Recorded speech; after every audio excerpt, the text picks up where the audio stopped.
Hi there, my name's Paulie and welcome to this video. In this video I want to talk about the importance of strap locks and how they can prevent your instrument from being dropped and damaged during play, whether you're just rehearsing or actually on stage, which would be pretty embarrassing. Anyway, let's check them out and see how they work. Shit.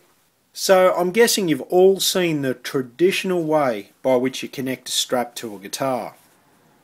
You basically take a strap.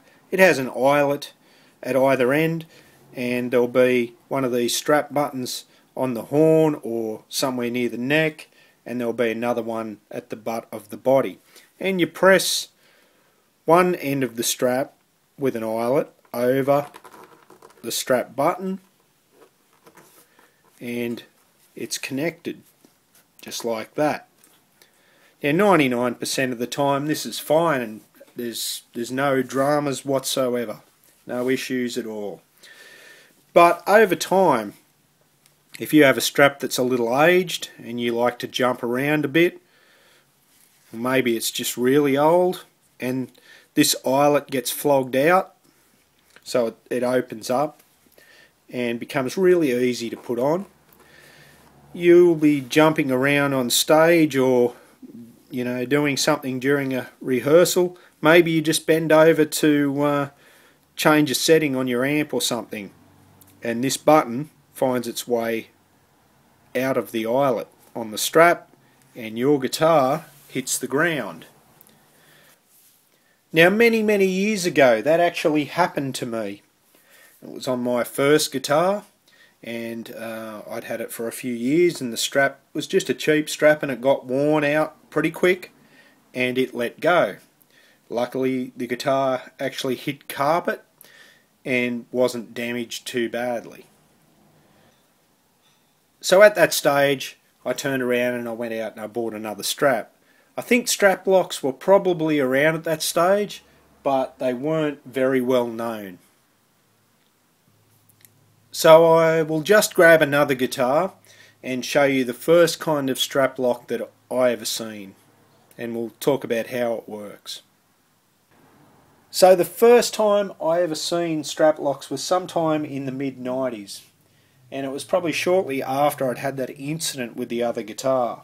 I actually bought a guitar second hand that had these unusual looking strap buttons on it. It also came with a strap that had these unusual looking strap locking devices attached. Now these are pretty easy to use, and I later found out they're made by Jim Dunlop, and you basically just press the button and push it in and it's locked.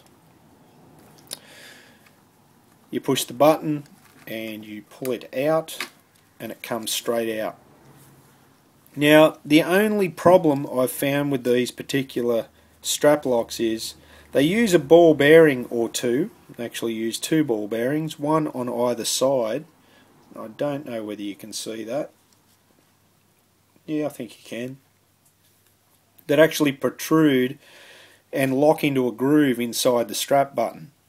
Now what happens is, or what happened to me, is the strap button itself, that groove got worn, and one day I had the guitar in my hands and I was playing it, and for no reason at all the strap button let go, or the strap lock let go. So as a consequence I tested it a few times and found that it was actually worn out. So what I actually found was the strap button had worn out. So I bought another set of strap locks and stuck them on the instrument, and away I went. So that's the only con that I can really see with the Jim Dunlop style strap buttons. They're very easy to use. You just push the button and push it in and it's locked. Push the button and pull it out and it's out. So the next type of strap lock I want to talk about are the Schaller Strap Locks, which look like this. And I came across these a few years after that, actually, on somebody else's guitar. And consequently, at some point, I decided that I wanted to start using these. I thought that they looked a little bit more safer. They are a little bit heavier than the Jim Dunlop ones, but you know, it's again a personal thing. So how do Schaller Strap Locks actually work? Well, they have two mechanisms in place. The first is this captive recess by which the flange on the end of the strap button actually slides into and is held there by the force of gravity as you hold the guitar. The second is this locking button in the middle, or pin, that actually locks to the middle of the strap button where the screw goes through. So to engage a Schaller strap lock, you more or less just meet the end of the strap button up with the open end of the strap lock and slide it up, and it's engaged.